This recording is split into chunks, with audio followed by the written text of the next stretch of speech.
आप सभी को जय मसीह की।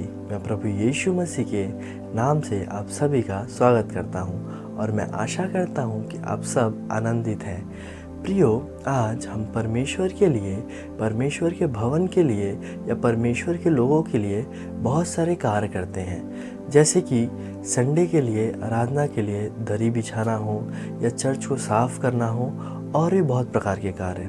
और इस कार्य को करते समय हमारे मन में यह सवाल आता है कि जो आज मैं यह कार्य कर रहा हूँ या आज जो अपने समय को मैं इस जगह पर दे रहा हूँ तो इसका प्रतिफल मुझे मिलेगा या नहीं मिलेगा। तो प्रियो, अगर हम परमेश्वर के वचन से पढ़ेंगे तो हमें पढ़ने के लिए मिलता है दूसरा इतिहास 15:7 में कि परंतु तुम लोग हियाव बांधो और तुम्हारे हाथ ढीले ना पड़े, क्योंकि तुम्हारे काम का बदला मिलेगा। जब कभी हम इन कार्यों को करते हैं परमेश्वर के भवन में, तब हमारे मन में यह सवाल आता है कि क्या जो कार्य मैं कर रहा हूँ इसका प्रतिफल मुझे मिलेगा। परमेश्वर के वचन से हमें पढ़ने को मिलता है कि परमेश्वर का वचन कहता है कि हमें जो भी कार्य हम कर रहे हैं, चाहे वो छोटा काम हो या बड़ा काम हो, हमें निरंतर उस काम को करते रहना है, क्योंकि प्रतिफल देना तो परमेश्वर की ओर से होता है।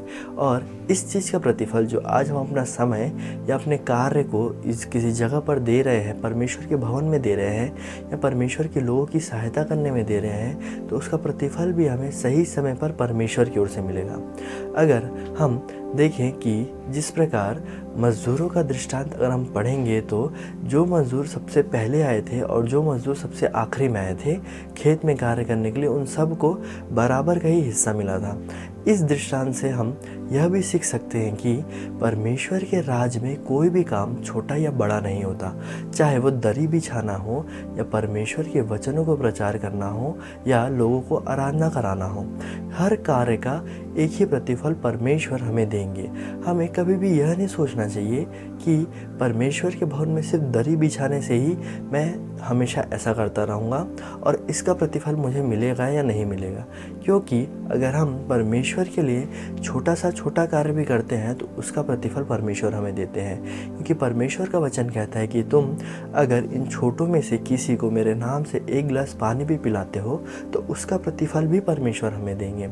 इसलिए प्रियो, आज हम इस बात को अपने जीवन से जानें कि अगर हम परमेश्वर के भवन के लिए कार्यों को कर रहे हैं, अपने समय को दे रहे हैं, तो हमारा दिया हुआ समय 1 मिनट भी कभी भी वेस्ट नहीं जाएगा। उस 1 मिनट का प्रतिफल भी परमेश्वर हमारे जीवन में बहुतायत से देंगे, क्योंकि कोई भी काम छोटा या बड़ा नहीं होता। इसलिए प्रियो, आज हम इस बात को अपने जीवन में लाएं कि परमेश्वर के भवन के लिए, परमेश्वर के कार्यों के लिए हम जो भी कर सकते हैं, जिस हद तक हम अपनी कार्य को दे सकते हैं या अपनी तरफ से जो कर सकते हैं परमेश्वर के लिए, उसको हम अपने जीवन से करें, ताकि सही समय पर परमेश्वर का प्रतिफल हमें मिलने पाए। क्योंकि परमेश्वर का वचन कहता है जो भी परिश्रम हम कर रहे हैं उससे हमें करते ही रहना है, ताकि परमेश्वर सही समय पर हमें हमारा प्रतिफल दे। मैं आशा करता हूँ इस छोटे से वचन से परमेश्वर ने आप सबको आशीष दी। आप सभी हमारे लिए प्रार्थना करें और परमेश्वर के राज के लिए और भी बहुत ऐसे बढ़ते जाइए। परमेश्वर आप सबको आशीष दे। आप सभी को जय मसीह की।